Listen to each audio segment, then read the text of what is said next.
Okay, back to the dinam of what's called Middot that a person has to behave with. You're not allowed to embarrass somebody, whether it's in speech or in action. In fact, the Gemara says, if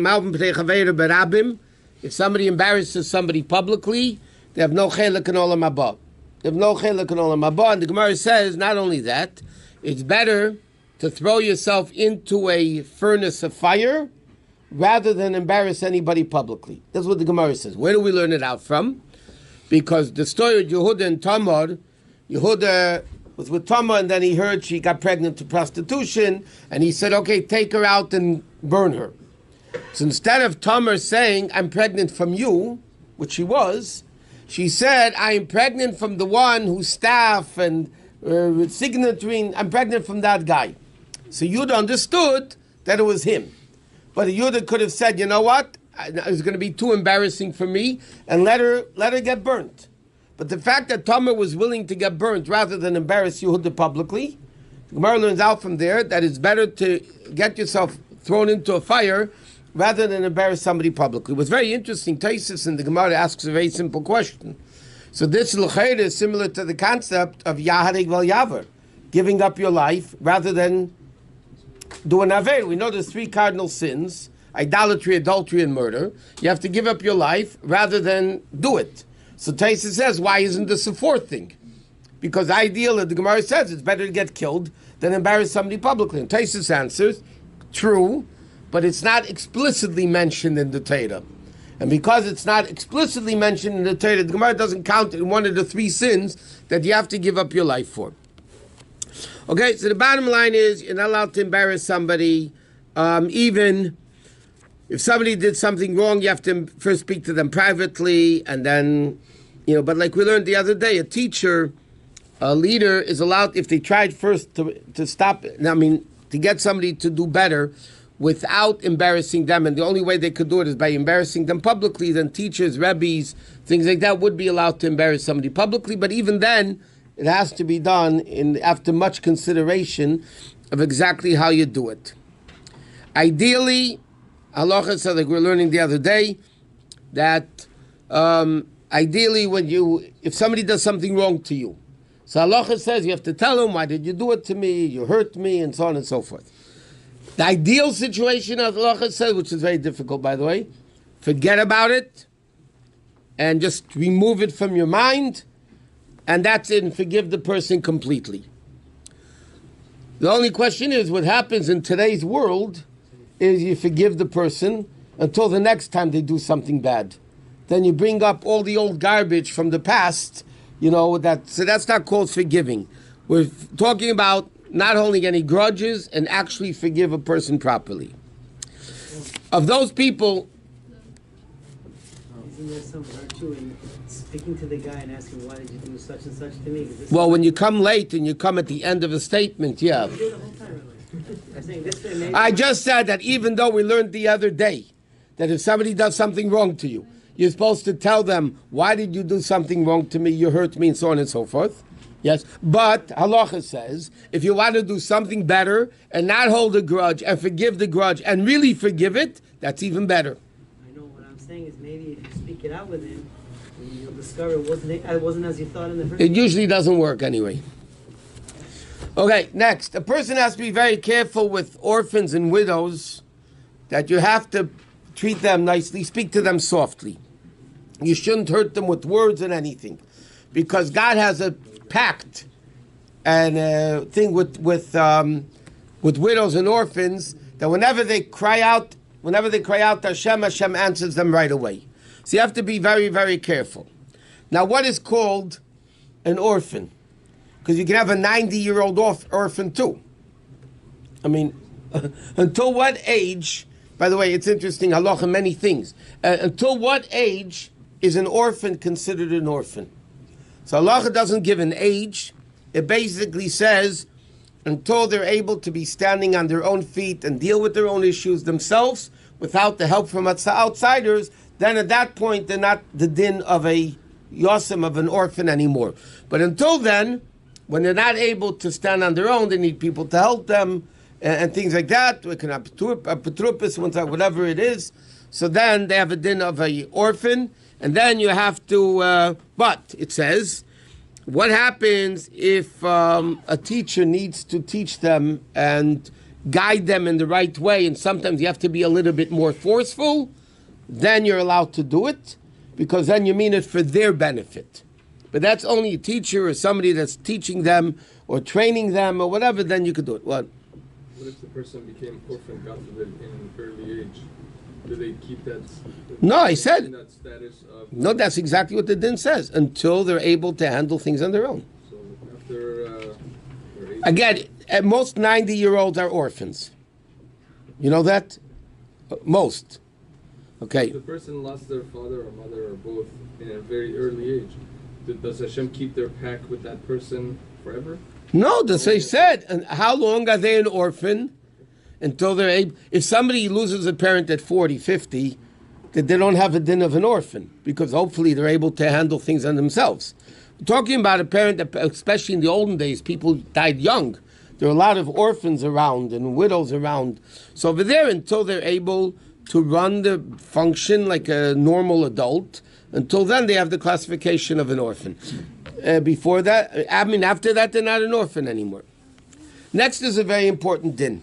But if anyone cries to Hashem, Hashem listens. Yeah, but they have a pact that Hashem always listens to them. That's what it says. It says the expression, Bris Kodesh la Misham Avayel, Shekolz Man Shem Tzayakim. Anytime they cry to Hashem because of their problems, Hashem listens to them right away. Us, sometimes he listens. Well, let's put it this way. Hashem always, people always ask the question, why doesn't God answer our tefillas? Why doesn't Hashem answer our prayers? The answer is, Hashem always answers our prayers. Sometimes the answer is no. It's very simple. Hashem always answers the prayers. Sometimes Hashem says, I'm answering. You're asking me for something, I'm answering you. The answer is no. Because why no? Because that's better for you. Hashem loves us. It's something what we think, like little kids, they think what they need is really the right thing. The parents know better. Hashem knows better, so Hashem sometimes says no. Yeah, but you said, Hashem also, you can change Hashem's mind. You can't change Hashem's mind. You have stated that you have... Hashem knows that He's going to change His mind, so it's only a temporary opinion based on your actions of what you're going to do to change Hashem's mind. But you're not changing the mind. Okay. A person is not allowed to do anything that people will suspect him of doing something wrong. It's a very important din, by the way. Could come in even to sometimes to the concept of Chilul Hashem. A person is not allowed to do something in any way, even though what he's doing is right. For instance, it says, it's when the Kohanim went in the Beis Hamikdash, they had the Lishcha. Lishcha were different pushkas, to use our language, pushkas that had certain tzedakah money. And every so often the Kohanim would go in to empty out the money from the pushka. So the din was, when the Kohanim went in to take out money from the pushkas, they went in with clothing that had no pockets. Why? Because people will say, he pocketed the money. So therefore, the halacha is, the Gemara says, the Kohanim, when they went into the Beis Hamikdash to empty out the pushkas, whatever it was, it says, they didn't make a garment with any way that you could suspect them of doing something else. In fact, the Gemara says an interesting thing, that what happens, Shulchan Aruch brings this down, you're going to collect money for tzedakah. Yeah, you're going to collect money for tzedakah. And a guy comes over to you, he meets you in the street, and he owes you money. And believe it or not, he's paying it back. He said, I owe you $100. Here's $100. But you're meanwhile collecting for tzedakah. The din is you're not allowed to take the $100 and put it into your pocket. Even though it's your money. He's not giving you tzedakah, he's giving you what he owes you. But people will think that they don't know that he owes you money and he's paying you back. They're going to think he's giving you tzedakah and you're pocketing the tzedakah. So the din is you have to do something in a way that nobody should suspect you of ever doing something wrong.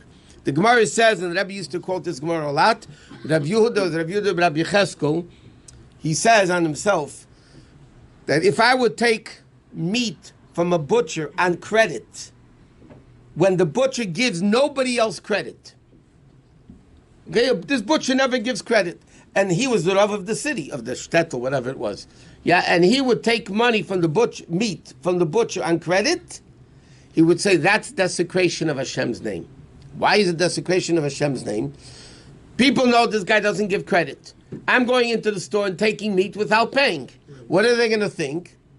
I'm taking meat without paying. So therefore he said, I'm not allowed to do it, and if I do it, it's a desecration of Hashem's name. And in fact, there's a halacha v'yisim, it's a pasuk, but that says, v'yisim nikiyim me'Hashemu me'yisot pasuk in Chumash, you have to be clean for Hashem and Yisrael. You have to be clean not only from God, you have to be clean from people. So therefore, the halacha is you're not allowed to ever do anything that people will suspect you of doing something wrong. I mean, you go What? with two people sometimes? On Huh? certain occasions. On certain occasions would it merit to go with two people? So like In fact, there's a whole din in tzedakah about how many people you need to collect tzedakah, how many people you need to give out tzedakah. It's also for trust issues. Yeah, it's the same concept of trusting the person, not doing anything that in any way can think that you're doing something wrong. Okay, next is Midas Chassidus. It's not halacha not to accept gifts. I'm not talking about judges, bribes. So that's halacha. But a person should not accept gifts. To believe in Hashem, like it says, Seine matanes yichya. The pasuk says a person who hates gifts, yichya lives long. Birthday party. No, that's not. You're talking about stam present. We're not doing birthday present. What kind of present? People just giving older people just presents. Birthday is an occasion. But stam, to give somebody a present, you should. But again, there's an interesting Bach and Baba Metzia that says, Agosa Bach and Baba Metzia says, that you don't say on a person, okay, you can't get a gift because I want you to live long, so I'm not going to give you a gift. The person has to say it, that I don't want to accept the gift. If you love someone, you like the gift, you want to give them a gift. That's it. You can give him a gift, but again, Midas Chassidus is not to accept a gift. That doesn't mean you shouldn't give. But 1 second. He's not talking about not giving gifts. You can give gifts. The question is the person accepting the gift. If the person accepting the gift makes the giver happy, is that still a bad thing? If the giving of the... If the taker makes the giver happy. There's a din in the Gemara by Kedushin. Normally the man has to give the woman the ring or the money for Kedushin. If a woman gives the man the money, it's not valid at all, right? What happens, the Gemara says, if it's a very prominent person, that if the woman gives him something, she feels good, she gets enjoyment from the fact that he accepted her gift, that's a monetary value, and if it's worth a pruta, the Kedushin is valid. Because then she's getting by giving. But Cloud, the motto in this shul is the more you give, the more you get. I didn't see it yet. No, you said And not the give. I didn't see the getting bit. I didn't see the giving bit. No, you said the more you give, the more you live. You said. No, I don't. No, the more you give, the more you get. Okay. So meanwhile, I see the get. I didn't see the give. So, but that's the union of not to be makabel batana. What? So you're saying the person should not receive the gift? Another way? Persian? A person. Oh, should Persian. I not- see it's a Persian. I was wondering. Persian, good. Yeah. Especially if they're Persian. Should not receive the gift? The worst thing we should do is this. Okay, let's do other things first, and then we'll worry about accepting gifts. To live off of gifts of other people. To live off the gifts of other people. You know, Reb David Sechachevsky, he used to say the pasuk differently. Seine matanis. Ich, yeah. It says Seine matanis. Ich, yeah means if you ain't taking gifts, ich, yeah. But in Yiddish, ich, yeah means me, yeah. So he would say, Seine matanis, ich, yeah. I would take the money. Okay.